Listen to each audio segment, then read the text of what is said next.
Hey guys, it's Matthew here, today with the guide for the Crit Elemental Buzzsaw foil slash sword version in 2.0. Just gonna have the guide about all kinds of things to do with the build and showing off a bit of the Atziri run that more or less happens once you're really well geared at this point. You just start to completely face roll and not really care. The average Atziri run takes about 5 minutes. And as seen from my previous YouTube video, there is Uber capability, though it is rather hard. Through this current 2.0 version, I have managed to pull out the highest tooltip of a buzzsaw I've ever had. Um, Something like 42,000 GMP on top of lightning pen as well. So if I really want to just use something like added lightning, we're talking 56,000 DPS on GMP. None of my buzzsaws have ever come anywhere near that.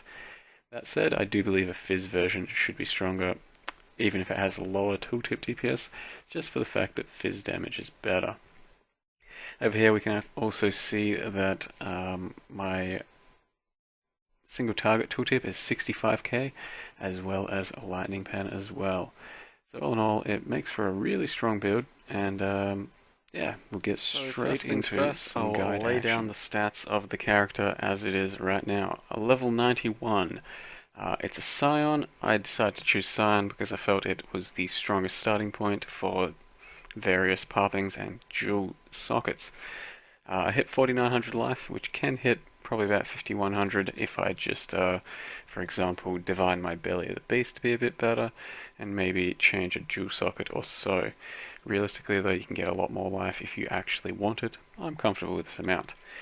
Unbuffed DPS is 23k on GMP. That's without frenzies or power charges.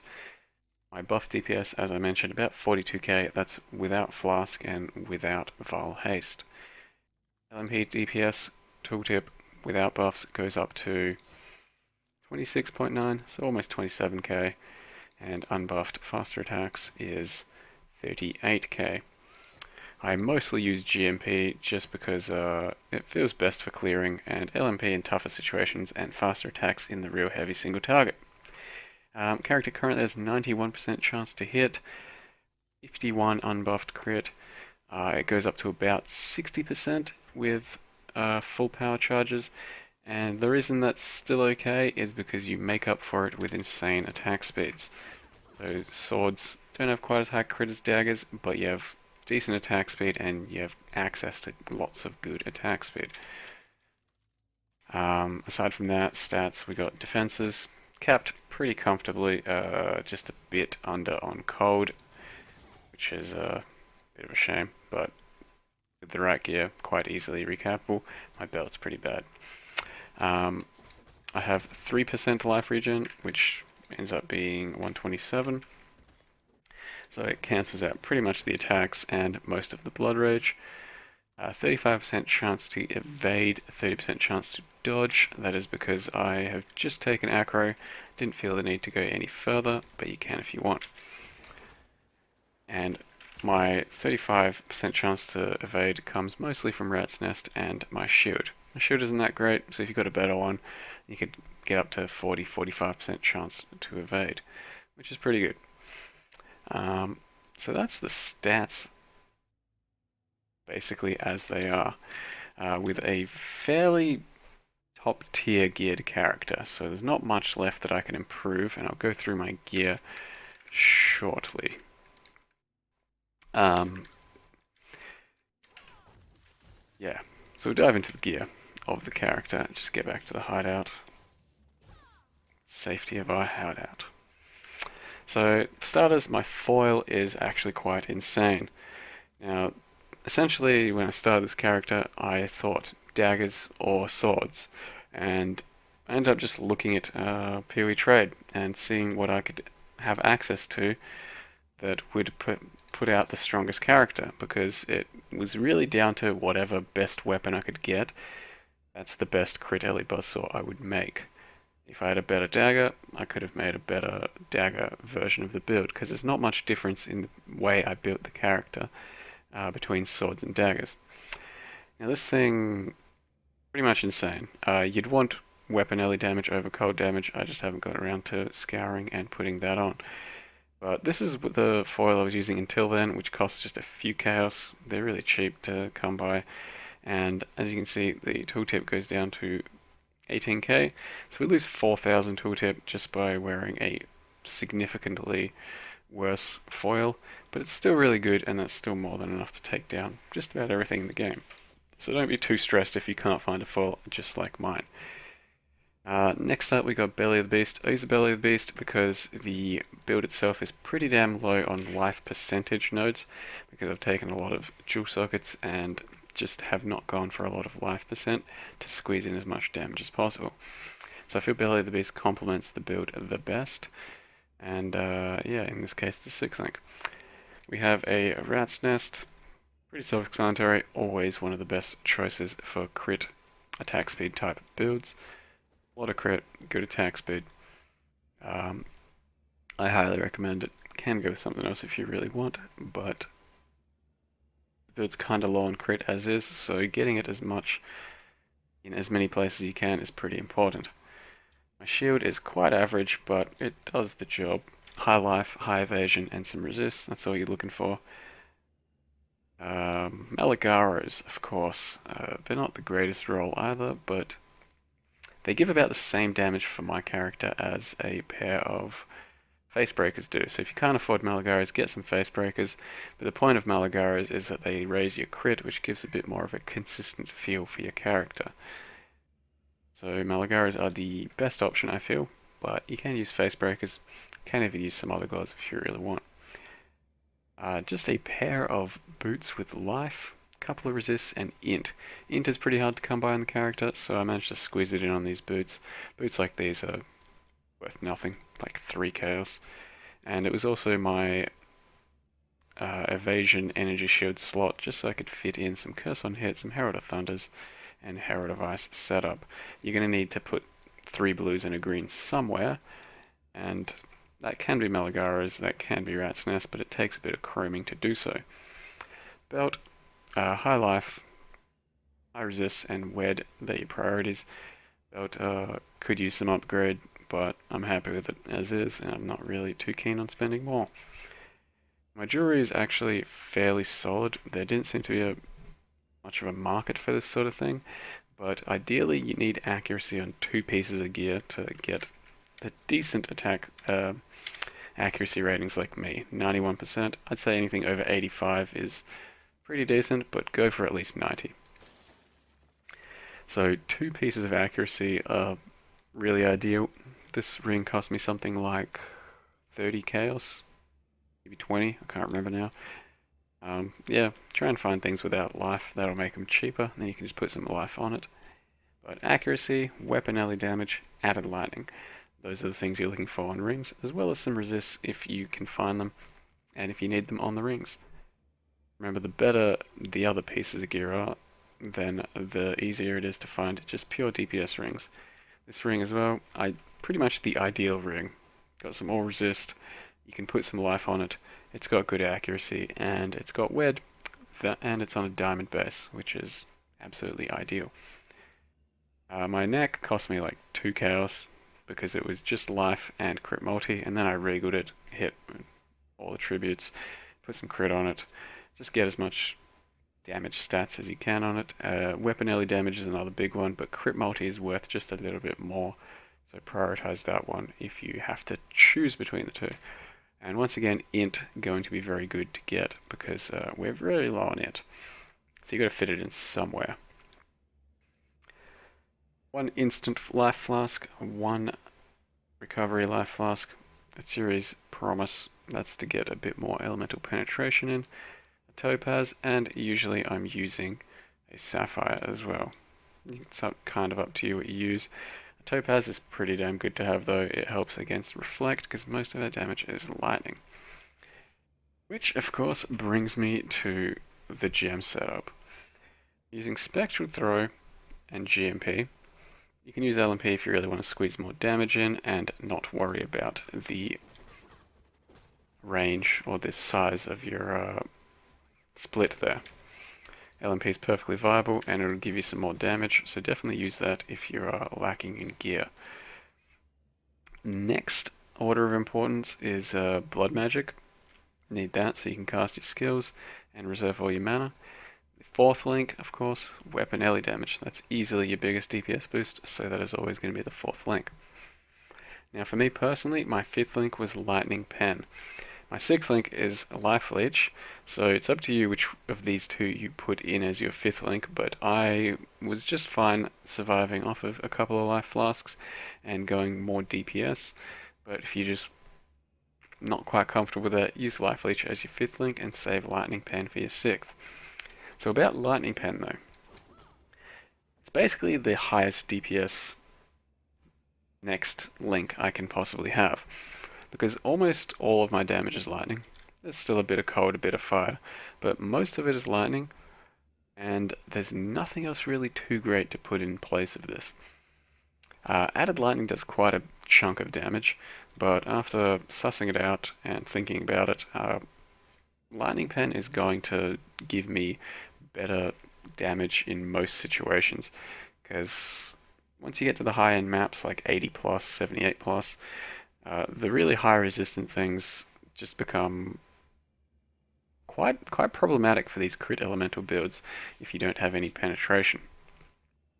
So penetration helps a lot with Atziri runs and high-end maps, and it does feel a bit better than added lightning to me. You can of course use added lightning if you want, just bigger tooltips, and it'll only really make a difference on high lightning resistant monsters.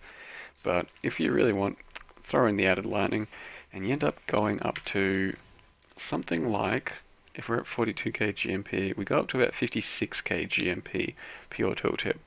Now that is easily the biggest tooltip I've ever had on any of these buzzsaws, so it's quite amazing as far as I'm concerned. But Lightning Pen is the one I go to 100% of the time, basically. I swap in faster attacks for single target boss fights and all that, and I recommend you do so as well. Don't use slow approach, because that basically turns you into a melee character. You know, instead of attacking from back here, slow approach makes it so you're basically attacking over here, and it just feels bad.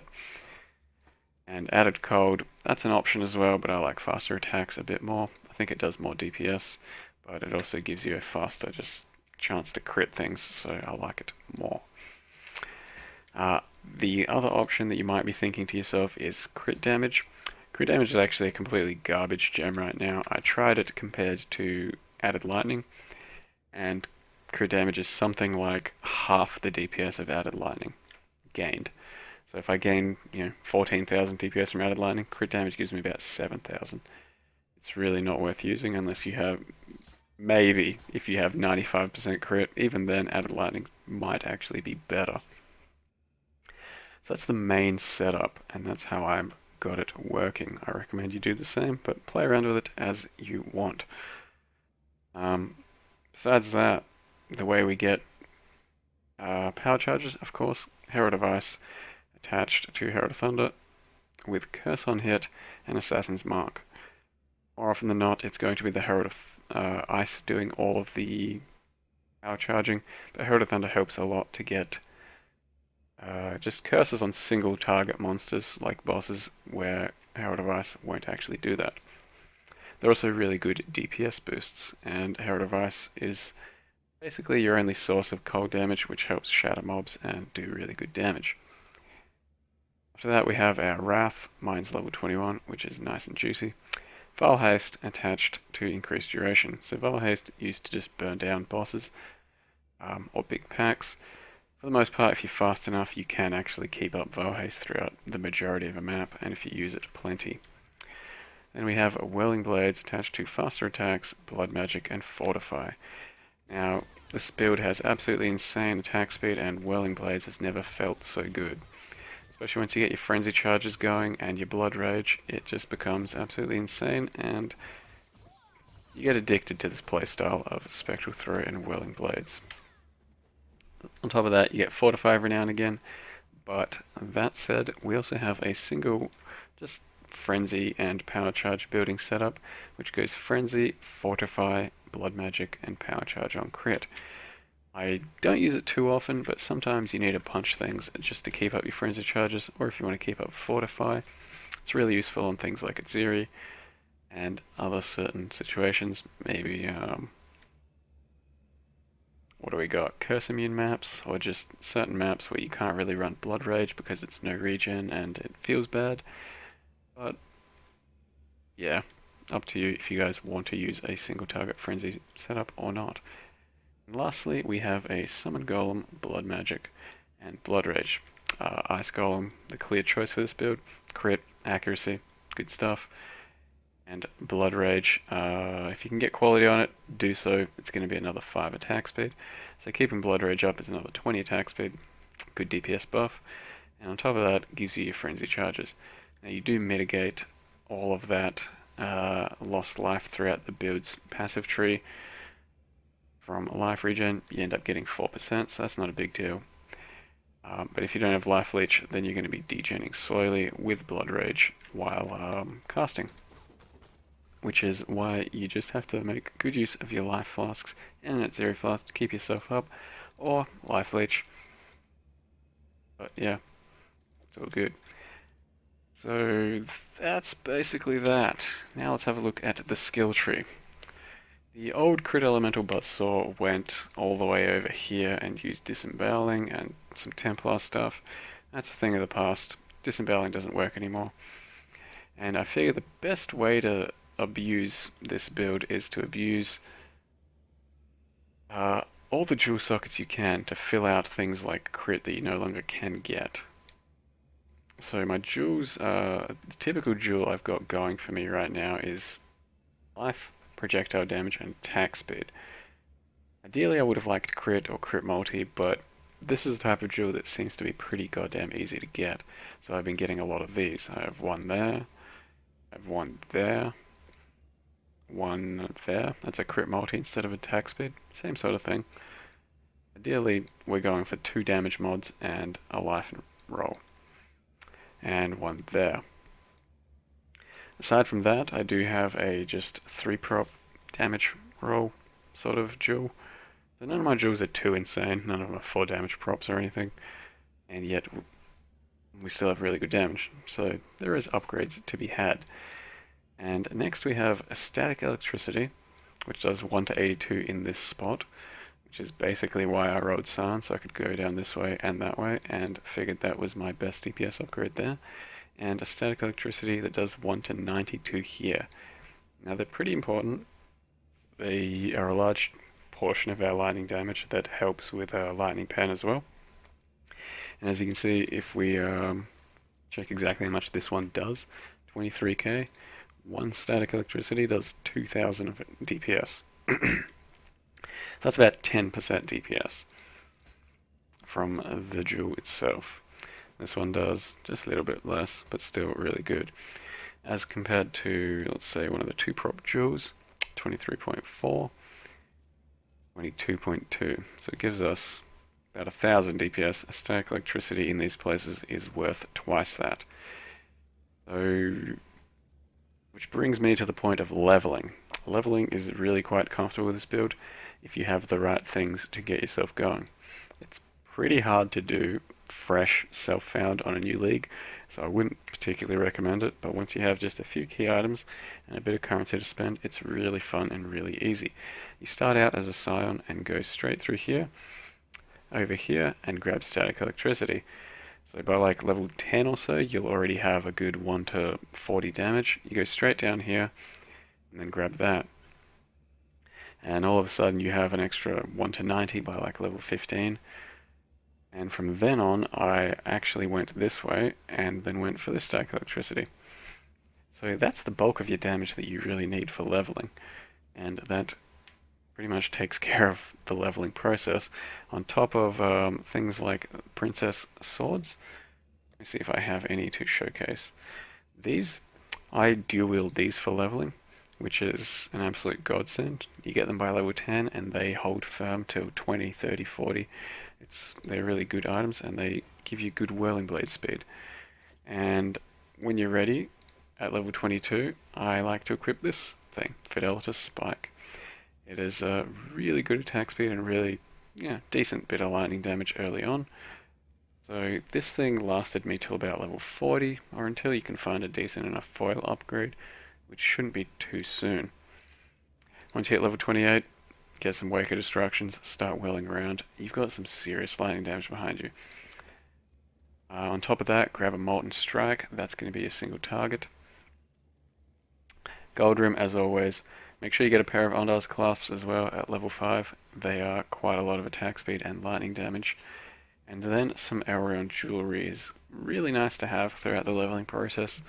If you have minus 24 in total, then you can run a 4-link all the way up to level 60, 70, and that's when you swap into Blood Magic. As far as the passives keep going, after you get the 2 static electricities, I believe I went up to here, here, and here. So you can start getting some int for the actual build itself, and then from then on I went over here and here. And then I started going over to the crit and filling out some more of the jewel sockets and all of that. I didn't really spec into anything too early on, weapon specialization, but one other thing to mention, it helps to use a claw in an offhand. So once you use your Fidelity Spike, I was offhanding just a claw with life gain on hit of some kind, which helped keep me up throughout the leveling process. But that is the passive tree, basically in its entirety. Like I said, you can drop some crit multi, or I'm taking these weds now, or even a jewel socket or two if you really don't feel it's worth it. Oh, I have one over here as well. And actually fill out more life if you really want to. As I said, I'm comfortable with 5k, or almost 5k, so I don't feel it's worth getting, because my playstyle for this character is more kill things much sooner than they kill you. And it only becomes a problem on really hard tanky fights like Uber Atziri. But I think that's just about it. There's not much more to say. Early Buzzsaw, still pretty alive. Just need the right gear. I mean, these swords, they were pretty cheap. I paid 2x for this one. I paid like 5k for this one. So, besides some of the more nifty jewelry, it's actually not that hard a build to even get up and running. Once the league's established, and you can actually go out there and buy the right type of gear. But I don't really recommend playing this build without being able to afford or buy certain gear pieces that are really nice to go with, like a Rat's Nest, like a Malagaros, like a fast foil, maybe some weight on jewelry. You'll still have some success, but it's going to be a much more of an uphill battle. So yeah, get out there, throw some spectrals, and that was the guide. Thank you very much for watching, and I'll see you guys next time.